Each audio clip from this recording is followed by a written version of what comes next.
Every piece of news breaking today tells you exactly who the Democrats really are. From the impeachment charade, of course, filled with lies and deception, to the devastating allegations that Governor Andrew Cuomo of New York actively hid the number of nursing home deaths in his state for, what else, political reasons. It all highlights the lengths the left will go to cover their wrongdoings, to persecute political foes, to pander to the radicals. It should all serve as an awakening to anyone who believes the Democrats are the party of the people. They are not. They are the party of politicians, and all they seek is more power. Look what else is coming out today. Tell me how this makes America safer. Joe Biden wants to close the Guantanamo Bay Terrorist Detention Center. 40 of the worst, most dangerous haters of America are housed there.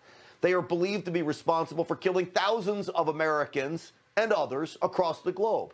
What does Joe Biden propose we do with these evil masterminds of death? Bring them to the United States? Or even worse, let them go? Why is he so concerned about the well-being of holy warriors who want nothing more than to lop all of our heads off? Why? Because he's a panderer to radicals. Down on the border, Joe Biden announced today 25,000 asylum seekers will now be allowed into the United States on February 19th. This comes as we learn that since February 1st, under Joe Biden's direction, agents captured and released over 2,000 illegal border crossers into the United States. You ready for this? That's a 78,000% increase since October of 2020.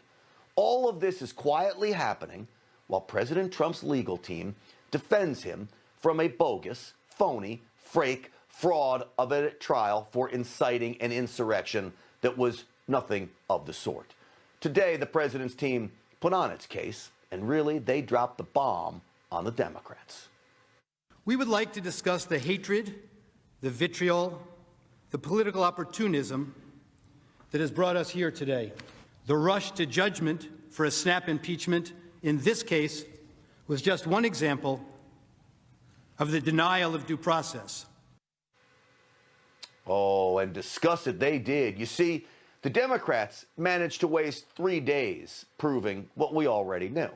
Violent things happened at the Capitol on January 6th. It's true. They proved that Donald Trump talks tough at times. But what they didn't prove, and can't, is that he incited a siege on the seat of our government. It took just minutes for the president's team to prove how hypocritical the Democrats are.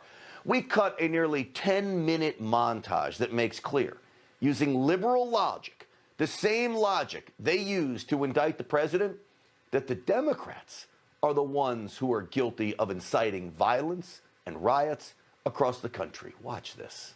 Get in the fight, to winning the fight, fighting. He's fighting. We're fighting back. What we've got to do is fight in Congress, fight in the courts, fight in the streets, fight online, fight at the ballot box. Fighting and pushing around the clock, fighting. We know how to fight.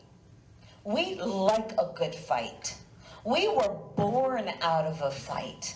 This is what is our fight right now. There's the fight, there's the fight, there's the fight, and then there's the fight to defend. Back in the fight. Our mission is to fight. That is the guiding purpose of House Democrats, fighting. We're going to fight. We are going to fight. We're going to fight. We're going to fight. And I will fight. We're in the fight of our lives right now. We fight like hell.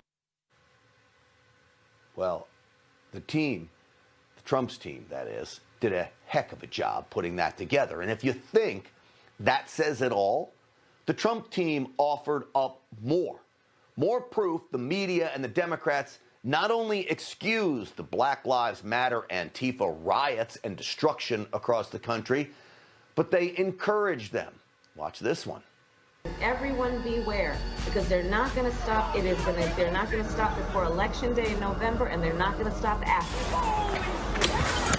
Please, show me where it says that protests are supposed to be polite and peaceful.